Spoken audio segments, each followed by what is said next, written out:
Very good morning मेरे प्यारे बच्चों। आज का डिस्कशन स्टार्ट करते हैं हम महात्मा गांधी जी के कोट के साथ। महात्मा गांधी जी कहते हैं the best way to find yourself is to lose yourself in the service of other. तो बहुत ही प्यारा ये हमारा कोट है। यहाँ पे महात्मा गांधी जी जो है ये दूसरों की सेवा के अंदर, दूसरों को सर्विसेज प्रोवाइड करने के अंदर जो सुख होता है उसकी तरफ हमारा इशारा कर रहे हैं। कहीं ना कहीं हमारे महात्मा गांधी जी जो हैं वो कंपैशन जो हमारी वैल्यू है उसकी तरफ इशारा कर रहे हैं कि अगर आपको खुद को ढूंढना है तो वो आप कहाँ ढूंढ पाएंगे?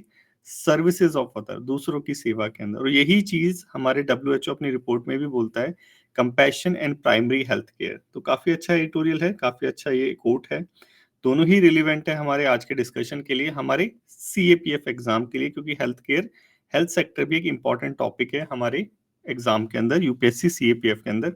तो थोड़ा सा इसको डिस्कस करेंगे। और आज के एडिटोरियल डिस्कशन में या आज के जो हमारा डेली डिस्कशन है इसमें 12 तारीख और 13 तारीख दोनों के ही पॉइंट रहेंगे। तो चिंता मत कीजिए कि एक दिन मिस हो गया तो आपका जो है वो छूट जाएगा, रिदम छूट जाएगा, ऐसा नहीं होगा। हम सारी चीज कवर करेंगे। कल कुछ ऐसे सर्कमस्टांसेस थे जो हमारे कंट्रोल में नहीं थे, लेकिन आज हमारा कंट्रोल है। ठीक है, तो अपना डिस्कशन स्टार्ट करते हैं अपने उद्देश्य के साथ। हमारा उद्देश्य क्या है मेरे प्यारे बच्चों? अपने नॉलेज पूल को बढ़ाना। ठीक है, तो नई नई डायमेंशन, नई नई चीजें हम लेके आते हैं अपने नॉलेज पूल को बढ़ाने के लिए। देरी नहीं करते, डिस्कशन स्टार्ट करते हैं। देखो, डब्ल्यूएचओ की रिपोर्ट आई है, मैंने आपको पहले ही ऊपर ही डिस्कस कर लिया, कंपैशन हेल्थ केयर। तो डब्ल्यूएचओ बेसिकली अभी अभी रिसेंटली फरवरी 7 2025 में डब्ल्यूएचओ ने अपनी compassion in primary health care जो रिपोर्ट है ये रिलीज करी है। इस रिपोर्ट के अंदर बेसिकली जो डब्ल्यूएचओ के डायरेक्टर जनरल है टेड्रोस एंधनोम गैब्रियसस, तो इन्होंने एम्फसाइज करा है किस चीज के ऊपर? कि जो कंपैशन जो एक वैल्यू है, कंपैशन जो एक वैल्यू है, ये हेल्थ केयर क्वालिटी और आउटकम इंप्रूव करने में बहुत ज्यादा हेल्प करती है। देखो, जैसे जैसे अब मटेरियलिस्टिक वर्ल्ड होता जा रहा है वैसे वैसे डॉक्टर्स हो गए, हेल्थ केयर सेक्टर हो गया, ये भी कहीं ना कहीं मनी ओरिएंटेड होता जा रहा है। तो उस कंडीशन के अंदर जो पेशेंट होता है, जो हॉस्पिटल में जाता है, जब उसको जो डॉक्टर से जो वैल्यूज, डॉक्टर की वैल्यूज क्या होती है? कंपैशन होती है। तो जब वो उससे नहीं मिल पाती तो क्या होता है कि उसकी जो हेल्थ केयर में इंप्रूवमेंट होते हैं वो भी स्टक हो जाती है। तो यहाँ पे ये जो रिपोर्ट है डब्ल्यूएचओ की, इसने उसी चीज को कहीं ना कहीं हाईलाइट करा है कि जब डॉक्टर कंपैशन दिखाता है, कंपैशन जैसी वैल्यू दिखाता है, तो उसकी हेल्थ केयर क्वालिटी और आउटकम में भी इंप्रूवमेंट दिखाई देती है। तो यहाँ पे थोड़ा सा इसको देखेंगे, कंपैशन, एम्पैथी, सिंपैथी, क्या चीजें हैं ये वैल्यूज। ठीक है, तो यही चीज यहाँ पे बता रखा है कि जो रिपोर्ट है, ये जो हमने रिपोर्ट देखी, इसका एम ही है कि जो ग्लोबल हेल्थ केयर सिस्टम है इसके अंदर इस कंपैशन की वैल्यू को इंक्लूड करना, और specifically primarily primary health care centre में। ठीक है, तो ये हमारा टोटल आज का एडिटोरियल डिस्कशन है जो इसी के इर्द गिर्द हमारा कुछ घूमेगा। तो थोड़ा सा पहले बेनिफिट देख लेते हैं। देखो, ये डब्ल्यूएचओ ने ही नहीं बोला है कि कंपैशन की जो है वैल्यू है, कंपैशन का बेनिफिट है, ये हमारे केयर ने भी बोला है। केयर बेसिकली स्टडी है स्टैनफोर्ड यूनिवर्सिटी की और जॉन्स हॉपकिंसन हॉस्पिटल की। यहाँ पे स्टडी की गई पेशेंट्स के ऊपर, जहाँ पे डॉक्टर ने स्पेसिफिकली एम्फसाइज दिया कि वो कंपैशन जैसी वैल्यू को, कि उनकी पेशेंट्स के साथ हमदर्दी रखना, बेसिकली उसी को कंपैशन बोलते हैं। तो उस वैल्यू को जब उन्होंने शो करा तो देखा कि जो पेशेंट की जो रिकवरी है उसमें स्पीड अप हो गया, कि पेशेंट जो है जल्दी ठीक होने लग गए जब डॉक्टर उनसे अच्छे से ट्रीटमेंट करने लगे, उनकी भावनाओं को समझने लगे उस चीज के साथ। और हॉस्पिटल में रहने का जो पीरियड होता है वो भी रिड्यूस हो गया। तो देखो, यहाँ से एक चीज हमें नजर आ रही है क्या? कि अगर हेल्थ केयर का बर्डन भी अगर हमें रिड्यूस करना है, क्योंकि हमें पता है ना कि आउट ऑफ पॉकेट एक्सपेंसेस जो है इंडिया के अंदर अराउंड 60% कुछ है, कि हमें 60% पैसा अपनी जेब से खर्च करना पड़ता है। या फिर गवर्नमेंट भी अगर आयुष्मान जैसी स्कीम के अंदर है, हमें बेनिफिट प्रोवाइड कराती है, तो गवर्नमेंट के बजट के ऊपर तो पड़ता ही है लोड। तो यहाँ पे अगर जो हॉस्पिटल स्टे का पीरियड अगर वो कम हो जाए तो हमारा बजट भी कम हो जाएगा हेल्थ केयर में, और हमारा आउट ऑफ पॉकेट एक्सपेंडिचर भी कम हो जाएगा। तो हमारे लिए भी तो बहुत इंपॉर्टेंट है ये जो न्यूज़ है, ये जो स्टडी है। ठीक है, तो ऐसे आपको थोड़ा सा पढ़ना है, समझना है। उसके बाद यही चीज यहाँ पे बताई, यही चीज जो है जॉन्स हॉपकिंसन की स्टडी के अंदर भी आया कि डॉक्टर जो है सिर्फ, ज्यादा नहीं, सिर्फ जो 40%, 40 एक्स्ट्रा सेकंड अगर पेशेंट को दे देते हैं, उनसे थोड़ी सी हमदर्दी जता दे कि नहीं भाई जल्दी ठीक हो जाओगे, तो जो एंजाइटी लेवल है कैंसर कैंसर पेशेंट के अंदर वो रिड्यूस होता हुआ पाया गया सिग्निफिकेंटली, जॉन्स हॉपकिन हॉस्पिटल की स्टडी बताती है। और ये काफी हद तक सच भी है। डब्ल्यूएचओ भी बोल रहा है, स्टैनफोर्ड की स्टडी भी बोल रही है, हॉपकिंसन हॉस्पिटल भी बोल रहा है। हेल्थ केयर प्रोवाइडर जो है, अगर ये देखो, ये एक चीज तो हो गई हमारा क्या पेशेंट्स के ऊपर, ठीक है, पेशेंट के ऊपर जो है वो इफेक्ट कर रहा है कि उनका जो है आउट ऑफ पॉकेट एक्सपेंडिचर कम हो जा रहा है क्योंकि कम स्टे करना पड़ रहा है, एंजाइटी लेवल भी रिड्यूस हो रहा है और उनकी रिकवरी भी जल्दी हो रही है। लेकिन डॉक्टर्स के ऊपर भी प्रेशर होता है। इंडिया की ही हालत देख लो, डब्ल्यू इंडिया के अंदर जो है हमारे डॉक्टर्स हैं ओवरबर्डनड है, कम डॉक्टर्स हैं, पेशेंट ज्यादा है। तो यहाँ पे बताया गया है कि हेल्थ केयर जो प्रोवाइडर्स हैं, डॉक्टर्स हैं, नर्सेज हैं, कंपाउंडर्स हैं, ठीक है, अगर वो भी कंपैशन जैसी वैल्यू को हमदर्दी दिखाते हैं पेशेंट्स के साथ, थोड़ा सा 40 सेकंड एक्स्ट्रा दिखाते हैं, तो उनके अंदर भी जो है स्ट्रेस लेवल वो थोड़ा सा रिड्यूस हुआ है। उन्होंने पाया कि वो अपनी जो जॉब अप्लाई जो जो जॉब करते हैं उसमें उनसे उनको सेटिस्फेक्शन हुआ कि भाई हम अच्छा काम कर रहे हैं ऐसे, और स्ट्रॉन्ग पेशेंट और डॉक्टर का जो रिलेशन होता है वो थोड़ा सा स्ट्रांग हुआ। तो देखो बच्चों, यहाँ पे एक चीज, हमें ये चीज बहुत इंपॉर्टेंट है इंडिया के कॉन्टेक्स्ट में, क्योंकि हमारे यहाँ पे इंडिया में आप सभी को पता है क्या हालात हैं हॉस्पिटल्स के। स्पेशली मैं गवर्नमेंट हॉस्पिटल की अगर बात करूं, तो गवर्नमेंट हॉस्पिटल में जो डॉक्टर्स हैं, कंपाउंडर्स हैं, नर्सेज हैं, वो वैसे ही ओवरबर्डन है और ऊपर से वो ज्यादा फ्रस्ट्रेटेड रहते हैं डॉक्टर्स वगैरह। क्यों? क्योंकि काम ज्यादा रहता है, ठीक है, स्टाफ कम है, ऊपर से जो है वहाँ पे हमारी जो सुविधाएं होती है बेसिक वो भी नहीं होता। डॉक्टर और पेशेंट्स के बीच में लड़ाइयाँ भी देखने को मिलती है, हमने देखा था, ये वाला भी इशू चल रहा था डॉक्टर सेफ्टी से रिलेटेड। तो यहाँ पे डॉक्टर सेफ्टी से रिलेटेड ये तो बहुत इंपॉर्टेंट इशू था हमारा। तो ये जो इशू था इसको भी कहीं ना कहीं हम सॉल्व कर सकते हैं, किसके थ्रू? डब्ल्यूएचओ की रिकमेंडेशन जो कंपैशन वाली है उसके थ्रू। तो हमें ऐसे कुछ समझना पड़ेगा। उसके बाद थोड़ी सी वैल्यूज में डिफरेंसेस देख लेते हैं। कंपैशन हो गया, सिंपैथी हो गया, एम्पैथी हो गया। देखो सिंपैथी बेसिकली क्या होता है कि लेट से किसी को चोट लग गई, आप देख रहे हैं, देखने के बाद देखना, अरे यार इसको चोट लगी, ये क्या है? सिंपैथी, आपने थोड़ी हमदर्दी से दिखा दी।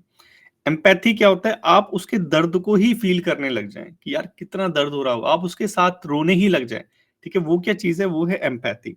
तो यहाँ पे बताया गया है कंपैशन जो है एम्पैथी की तरह नहीं है, कि ऐसा नहीं है कि लेट्स से कोई एक आईएएस ऑफिसर है या आप असिस्टेंट कमांडेंट है, आपकी बटालियन में कुछ हुआ या फिर आप कहीं मिशन वगैरह पे गए, वहां पे कुछ आपको एनकाउंटर करना पड़ गया ऑपरेशंस के अंदर, तो आपका कोई साथी घायल हो गया, तो वहां पे आप जहां पे वो घायल हो गया वहां पे आप उसको उसके साथ ही रोने नहीं बैठ गए, आपने सिचुएशन को संभाला, वो सारी चीजें जो हैं वो काइंड ऑफ आप कह सकते हैं कि इसमें आती हैं, ठीक है, कि आपकी इमोशनल इंटेलिजेंस में आती है ये सारी चीजें। एम्पैथी एक अलग चीज है जो हमने समझा कि आप उसके साथ उसकी दर्द को ही फील करने लगते हैं, फील करना है लेकिन इमोशनल जो बैलेंस है उसको खोना नहीं है। यही यहाँ पे कंपैशन को बताया गया है कि हमें अपना इमोशनल बैलेंस मेंटेन करके रखना है डॉक्टर्स को।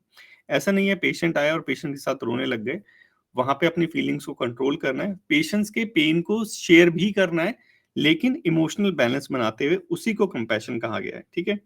तो कोई बात नहीं, देखते हैं आगे प्रैक्टिसिंग। देखो, जब कंपैशन डॉक्टर्स जो है अपनी डेली मर्रा की जिंदगी में जो है फॉलो करते हैं, या फिर पेशेंट्स के साथ जो है वो कंपैशनेटली जो है ट्रीट करते हैं, तो यहाँ पे देखा कि उनके अंदर जो इमोशनल फटीग होती है वो थोड़ी सी रिड्यूस हो गई। ये तो हमने ऑलरेडी देख लिया, सस्टेनेबिलिटी आई, हाई क्वालिटी हेल्थ केयर आया, तो क्वालिटी तो डेफिनेटली इंप्रूव होगी, ये हम पहले भी देख चुके हैं, इंडिया के कॉन्टेक्स्ट में भी देख चुके हैं। नेक्स्ट हम चलते हैं यहाँ पे मेंटल हेल्थ में और सोशल वर्क में कंपैशन की वैल्यू। देखो, डिप्रेशन, आप सभी को पता है डिप्रेशन जो है एक एंडेमिक होने वाला है, और यहाँ पे बता भी रखा है कि नेक्स्ट जो ग्लोबल पेंडेमिक होगा वो क्या? डिप्रेशन।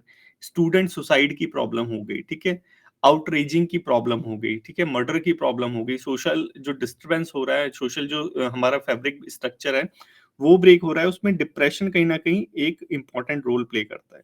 तो इसीलिए यहाँ पे बताया गया डिप्रेशन जो है क्या नेक्स्ट ग्लोबल पेंडेमिक हो सकता है। तो यहाँ पे केस स्टडी भी बताई गई है प्रदीप की, एक चाइल्ड को रेस्क्यू किया गया था जिसके साथ एब्यूजिव जो है बिहेवियर होता था। तो यहाँ पे कंपैशन को जब इंक्लूड किया गया उसके ट्रीटमेंट के अंदर, तो उसको जो ट्रॉमा से रिकवरी होती है वो बहुत फास्ट हुई। तो कंपैशन की डेफिनेटली जो है वैल्यू तो है ही, डब्ल्यूएचओ भी बताता है और हमने स्टडीज में भी देखा।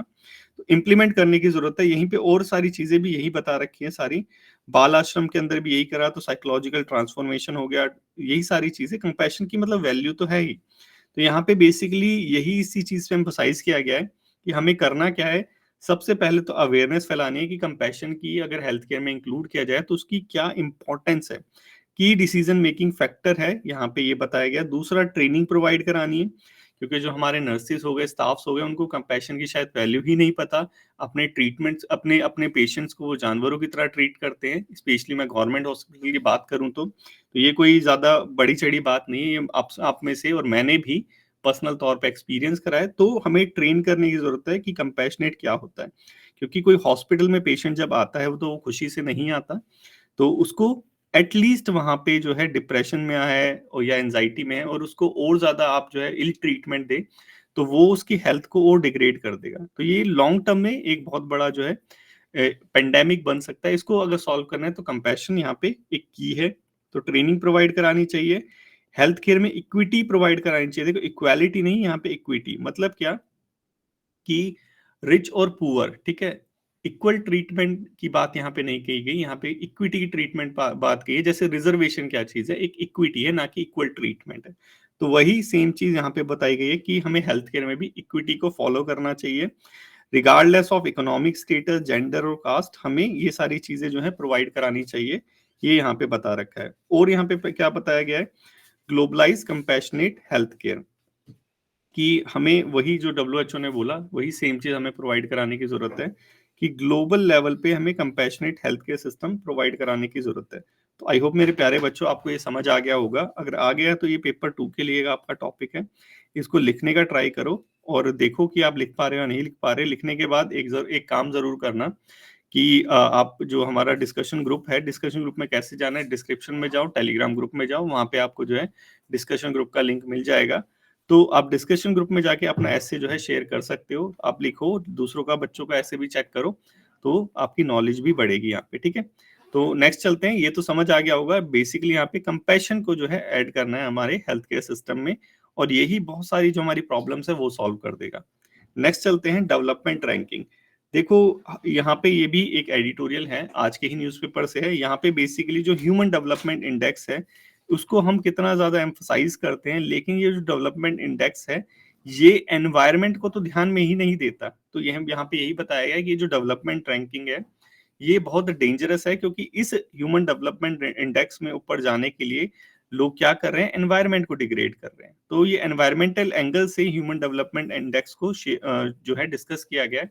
इंपॉर्टेंट तो है ही हमारे लिए, क्योंकि एनवायरनमेंट हो गया, ये एनवायरनमेंट हो गया, डेवलपमेंट हो गया, ये दोनों ही जो है हमारे इंपॉर्टेंट टॉपिक है हमारे सीपीएफ एग्जाम के लिए, और अदर एग्जाम्स में भी आ जाते हैं, ठीक है। तो इसको थोड़ा सा ध्यान से हम समझेंगे, एक और नॉलेज ऐड करेंगे अपने नॉलेज पूल के अंदर। तो देखते हैं। देखो, अभी क्या हुआ, यूएसए के कैलिफोर्निया में वाइल्ड लाइफ फायर लग गई थी। हमने देखा था कैलिफोर्निया में बहुत ही भीषण आग लग गई थी। यहाँ पे बताया गया है कि करीब करीब यहाँ पे जो है 250 बिलियन जो डॉलर है इतने का डैमेज हुआ है, और इसमें एनवायरमेंटल कॉस्ट भी इंक्लूड है। यहाँ पे कहीं ना कहीं यही हाईलाइट कर रहा है ये जो इंसिडेंट हुआ है कैलिफोर्निया वाइल्ड फायर का, कि जो डेवलपमेंट है, हमने अभी देखा ना डेवलपमेंट जो हो रही है, इस डेवलपमेंट का जो एनवायरमेंटल कॉस्ट है इसको कहीं ना कहीं ये हाईलाइट कर रही है।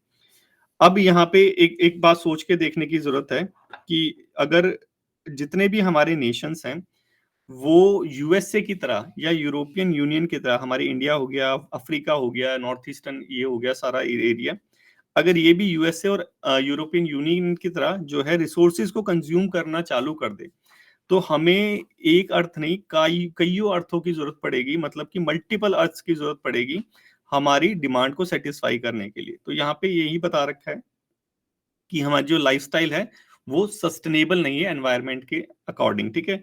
और यहाँ पे जो यूएन डेवलपमेंट इंडेक्स है ये उन्हीं नेशंस को जो है हाई नेशंस में लेके आता है जिनका ज्यादा इकोलॉजिकल इम्पैक्ट होता है। जैसे हमारा यूएसए हो गया, जैसे हमारी यूरोपियन कंट्रीज हो गई, ठीक है, इनका जो इकोलॉजिकल इम्पैक्ट है, कार्बन जो फुटप्रिंट्स है वो बहुत ज्यादा है, मतलब ये जो है एनवायरनमेंट को बहुत ज्यादा नुकसान देते हैं।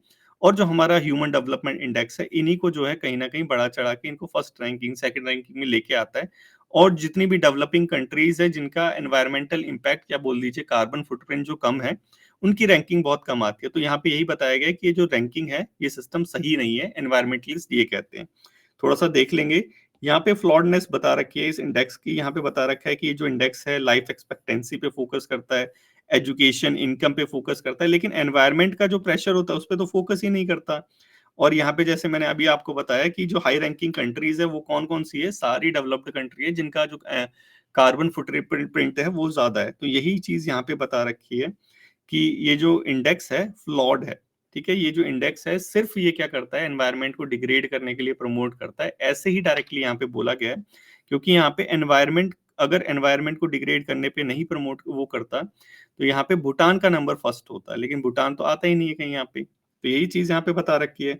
उसके बाद यहाँ पे बताया एक इंडेक्स और है हमारा, प्लेनेटरी प्रेशर एडजस्टेड इंडेक्स। तो देखो सुनने में तो ऐसा लग रहा है कि ये जो है हमारा ह्यूमन डेवलपमेंट इंडेक्स में जो कमियां हैं उसको दूर करके ये लेके आया गया है। लेकिन यहाँ पे भी यही बता रखा है कि ये है तो वैसे एनवायरमेंटल इम्पैक्ट पे बेसिस, लेकिन फिर भी जो नेशंस हैं उनको, जो नेशन ऑलरेडी डेवलप्ड कंट्री में आते हैं उन नेशन को रिलेटिवली यहाँ पे हायर जो है वो दे रखी है, रैंकिंग दे रखी है। तो मेरे प्यारे बच्चों यहाँ पे एक चीज एकदम क्लियर है कि ये जो ह्यूमन डेवलपमेंट इंडेक्स है, जिसकी अभी तक हमने कभी बुराई नहीं सुनी, आज पहली बार मैंने भी इनकी बुराई सुन ली कि भाई एनवायरमेंटल के एंगल से जो है ये जो इंडेक्स है ये सही नहीं है। तो यही चीज यहाँ पे बता रखी है। उसके बाद मिडिल इनकम कंट्रीज के बारे में यहाँ पे कुछ बता रखा है, जैसे कोस्टा रिका हो गया, श्रीलंका हो गया। तो इनका जो कार्बन फुटप्रिंट है बहुत ज्यादा कम है। कार्बन फुटप्रिंट क्या होता है कि आप जितनी डिमांड करते हैं, तो डेवलप्ड कंट्री में जो लोग रहते हैं उनका लाइफस्टाइल जो है एनवायरमेंटल फ्रेंडली नहीं है। ठीक है, उनकी जो डिमांड है, उनका जो प्रेशर है एनवायरमेंट के ऊपर वो ज्यादा है, उनका कार्बन फुटप्रिंट ज्यादा है कंपैरेटिवली इंडिया की अगर बात करें या डेवलपिंग कंट्रीज की बात करें। तो यहाँ पे यही कोस्टा रिका और श्रीलंका का एक एग्जाम्पल दे रखा है।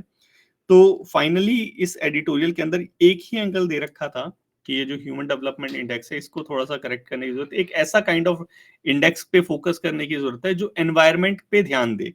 तो यही सारी चीज जो है इर्द गिर्द घूम रही है यहाँ पे कि जीडीपी में मत ध्यान दो भाई, सिर्फ जीडीपी से काम नहीं चलेगा, डेवलपमेंट पे ध्यान देना है। देखो ग्रोथ और डेवलपमेंट आपको पता होना चाहिए क्या होता है।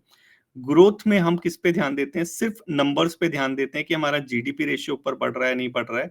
लेकिन जब हम डेवलपमेंट में ध्यान देते हैं तो हम सारी चीजों पे ध्यान देते हैं। तो यही चीज यहाँ पे बताई गई है कि हमें हमारा जो फोकस होना चाहिए डेवलपमेंट होना चाहिए, ना कि ग्रोथ होना चाहिए। सिर्फ जीडीपी नहीं, हमें ओवरऑल सस्टेनेबल डेवलपमेंट करना है, डेवलपमेंट भी नहीं सस्टेनेबल डेवलपमेंट करना है। तो आई होप मेरे प्यारे बच्चों ये जो एंगल डिस्कस किया गया था यहाँ पे आपको समझ आ गया होगा। बेसिकली यहाँ पे ह्यूमन डेवलपमेंट इंडेक्स की को क्रिटिसाइज किया गया था। तो ये पेपर 2 के लिए है। एनवायरनमेंट और डेवलपमेंट के ऊपर अगर आ जाता है तो आपको यहाँ पे एक बहुत प्यारा फोटर पॉइंट या स्टार्टिंग पॉइंट मिल जाएगा, इसीलिए एडिटोरियल लेके आया था। नेक्स्ट हम चलते हैं world air quality report 2024। World air quality, इसमें देखो ये जो हमारी रिपोर्ट है, सबसे पहले तो देखो कि ये जो रिपोर्ट है ये स्विस निकालता है। बेसिकली एक स्विस की एक प्राइवेट फॉर्म है, वही निकालती है इस रिपोर्ट को, इंडिया की रिपोर्ट नहीं है, ये तो याद रखना। इस रिपोर्ट के अंदर जो है इंडिया की रैंकिंग जो है 13th आई है। चलो भगवान का शुक्र है टॉप पे नहीं आए हम। 13th रैंकिंग आई है वर्ल्ड के अंदर मोस्ट पॉल्यूटेड सिटीज के अंदर। और जो मोस्ट पॉल्यूटेड सिटी है, मतलब इंडिया के रैंकिंग 13 ऑफ द वर्ल्ड 20। अच्छा ठीक है, ये चीज है यहाँ पे। देखो इंडिया की जो पॉल्यूशन रैंकिंग है उसमें 20 सिटीज में से 13 जो है वो इंडिया की है। ये पहले भी ऐसे ही था, अभी भी ऐसे ही है, मतलब इंडिया सुधर नहीं रहा है। क्यों सुधरेगा कि ह्यूमन डेवलपमेंट इंडेक्स पे जो है ध्यान दे रहे हैं हम, पॉल्यूशन एनवायरमेंट फ्रेंडली चीजों पे ध्यान ही नहीं दे रहे। तो यही चीज यहाँ पे बता रखी है, 13 जो है वर्ल्ड की 20 मोस्ट पॉल्यूटेड सिटीज में से 13 कहाँ है, इंडिया के अंदर है। और सबसे ज्यादा कौन है, असम की ब्रैनी हार्ट। ये थोड़ा सा याद रखना क्योंकि दिल्ली हम लगा देते हैं जनरली, लेकिन सबसे मोस्ट पॉल्यूटेड सिटी आप वर्ल्ड में बोल लीजिए इस रैंकिंग के अकॉर्डिंग, वो कौन सी है, ब्रैनियार्ड असम की। दिल्ली जो है कैपिटल है, दिल्ली जो है मोस्ट पॉल्यूटेड कैपिटल है। तो और ओवरऑल इंडिया की जो रैंकिंग है 5th है मोस्ट पॉल्यूटेड कंट्रीज के अंदर। इंडिया की जो रैंकिंग है 5th है मोस्ट पॉल्यूटेड कंट्रीज के अंदर। तो ये कुछ था हमारा क्या, world air quality index. Question number 1 है मेरे प्यारे बच्चों, इसका आंसर करने की कोशिश करो। ठीक है, बहुत ज्यादा इंपॉर्टेंट है हमारे एग्जाम के लिए, सीएपीएफ हो गया या अदर जो एग्जाम्स है सबके लिए इंपॉर्टेंट है ये सारी न्यूज। नेक्स्ट है हमारी grand commander of the order. देखो अभी मैंने डिस्कस करा था, एडिटोरियल हमने डिस्कस करा था, मॉरिशस की जो है यात्रा पे गए हैं हमारे प्रधानमंत्री जी। वहां पे जो है उसका इंडिपेंडेंट डे बन रहा है तो वो होस्ट वगैरह करेंगे, या रिपब्लिक डे ऐसा कुछ था। हमने एडिटोरियल डिस्कस करा था, तो वहीं पे मोदी जी को जो है हाईएस्ट ऑनर ऑफ मॉरिशस दिया गया है, grand commander of the order of the star and की ऑफ द इंडियन ओशन। ये जो है वहां का हाईएस्ट जो है ऑनर ऑर्डर है मॉरिशस का, ये हमारे मोदी जी को दिया गया है। तो हमारे प्रधानमंत्री जी को कुछ भी मिले वो इंपॉर्टेंट है हमारे सीपीएफ यूपीएससी एग्जाम के लिए स्पेशली। उसके बाद ये चीज और ज्यादा इंपॉर्टेंट है कि हमारे जो मोदी जी हैं ये फर्स्ट इंडियन है जिनको ये ऑनर दिया गया है, और 21st है जो इंटरनेशनली दिया गया है। मतलब फर्स्ट तो है इंडियन और 21st है फॉरेनर, मतलब ये फॉरेनर्स को दिया जाता होगा ऑनर, तो हमारे यहाँ पे जो मोदी जी हैं 21st है, लेकिन इंडियन ऐसे हैं जो पहले हैं, फर्स्ट इंडियन है। ठीक है, यही चीज है। तो नेशनल डे था उनका, नेशनल डे पे चीफ गेस्ट के रूप में गए थे, तो वहां पे इनको दिया गया। ये सारी चीजें बता रखी है। वो वहां के प्रेसिडेंट से भी मिले और जो है श्रद्धांजलि भी दी सर रंगलूम जी को, शिव सागर रंगलूम जी को। हमने देखा था कि ये जो नेताजी सुभाष चंद्र बोस जी की जो एक बुक थी इंडिया स्ट्रगल वाली, उसको इन्होंने जो है वो करा था, प्रूफ रीडिंग करी थी इन्होंने, और ये वहां के फर्स्ट पीएम है। तो इम्पोर्टेंट है ये अपने आप में ही, इनका इंडिया की तरफ जो है झुकाव काफी अच्छा है, रिलेशंस काफी अच्छा है।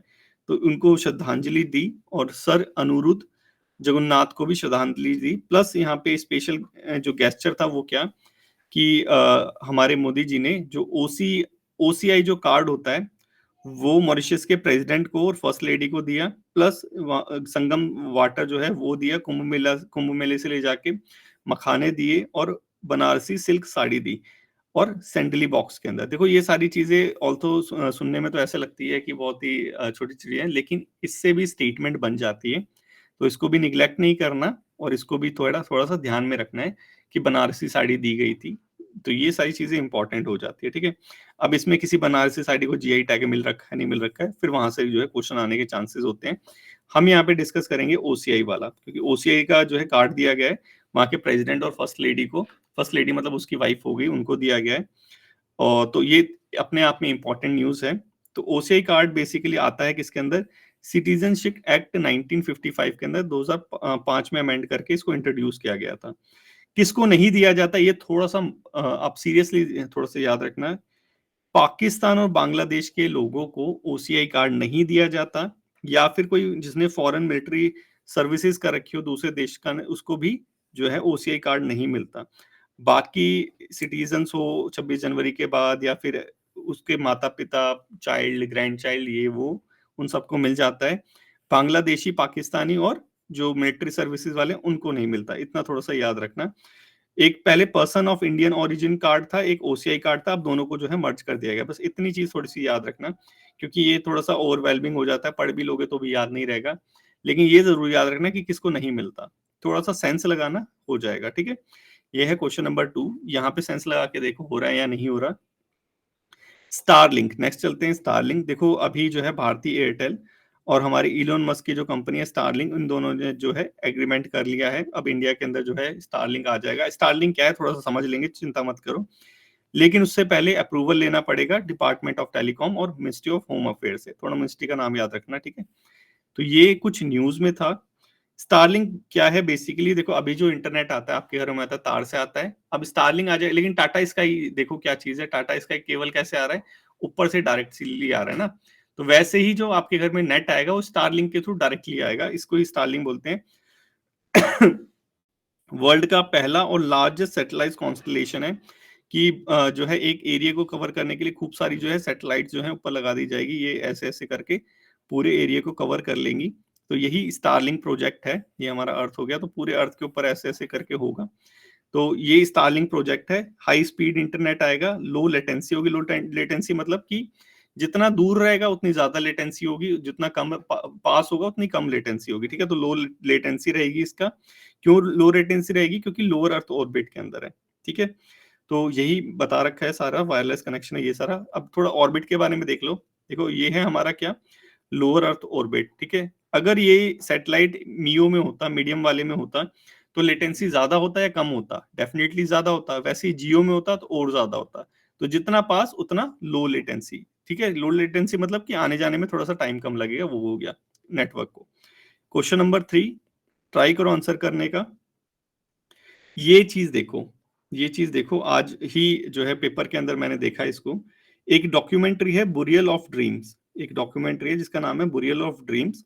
ठीक है, ये बताना है कि ये किसके ऊपर बनी है, ये डॉक्यूमेंट्री कौन सी ट्रेजेडी के ऊपर बनी है, कौन सी जो है सुनामी आई थी, डिजास्टर आया था, क्या आया था, उसके ऊपर बनी है।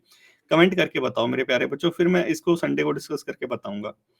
अश्विनी अभी जो है एक ट्रांसपोर्टेबल रेडार है, तो अभी जो है इंक्लूड किया गया है, बेसिकली हमारे डिफेंस मिनिस्टर, इंक्लूड नहीं, साइन किया गया है कॉन्ट्रैक्ट इसको बनाने के लिए, अश्विनी रेडार को। कौन कौन बनाएगा? हमारे डिफेंस मिनिस्ट्री प्लस जो हमारी बेल है गाजियाबाद में जो है ना, भारत इलेक्ट्रॉनिक लिमिटेड, इन दोनों के बीच में कॉन्ट्रैक्ट साइन हुआ है अश्विनी को बनाने के लिए। अश्विनी क्या चीज है? रेडार है। रेडार ऐसे वाला होता है ना, रेडार, वो रेडार है अश्विनी। ठीक है, इसको थोड़ा सा याद रखना। सॉलिड स्टेट टेक्नोलॉजी करेगा क्या? ट्रैक करेगा जो भी फाइटर एयरक्राफ्ट होते हैं, यूएवी हो गया, हेलीकॉप्टर हो गया, इनको ट्रैक करेगा। रेडार यही काम करता है। ठीक है, तो डिफेंस प्रिपेयर्डनेस के लिए इंपॉर्टेंट है एयरफोर्स की। और साइन किसने करा है? इसको साइन करा है राजेश कुमार सिंह ने, ना कि हमारे राजनाथ सिंह ने। ठीक है, इतना थोड़ा सा याद रखना। डिफेंस सेक्रेटरी देखो, दिख रहे हैं यहाँ पे राजनाथ सिंह नहीं है ना, तो यहाँ पे कौन है? हमारे डिफेंस सेक्रेटरी ने साइन किया है। क्वेश्चन नंबर हमारा शायद ये है, क्वेश्चन नंबर 4 है। क्वेश्चन नंबर 4, इसको आंसर करो। वो क्वेश्चन नंबर 5 है वैसे तो, 4 हमारा ये हो जाएगा, लेकिन चलो 4 है ये वाला। एक ये मिशन अमृत सरोवर, देखो ये जो हमारी गवर्नमेंट है ये लेके आई थी कि करना क्या था इस मिशन मिशन अमृत सरोवर के अंदर, की जो है वो खोदने थे, गड्ढे खोदने थे, गड्ढों में पानी डालना था, मतलब क्या, सरोवर बनाने थे। सिंपल चीज ये। ठीक है, आया कब था? 2022 के अंदर। और टारगेट था कि 75 जो है अमृत सरोवर पॉन्ड जो है हर एक डिस्ट्रिक्ट के अंदर डालेंगे। मतलब इससे जो है water scarcity, ground water recharge, ये सारी प्रॉब्लम को सॉल्व करने के लिए, ग्रीनरी लाने के लिए, क्लाइमेट चेंज से निपटने के लिए, हीट वेव से निपटने के लिए, ये सारा जो है मिशन अमृत सरोवर, ये एफर्ट है हमारी गवर्नमेंट का।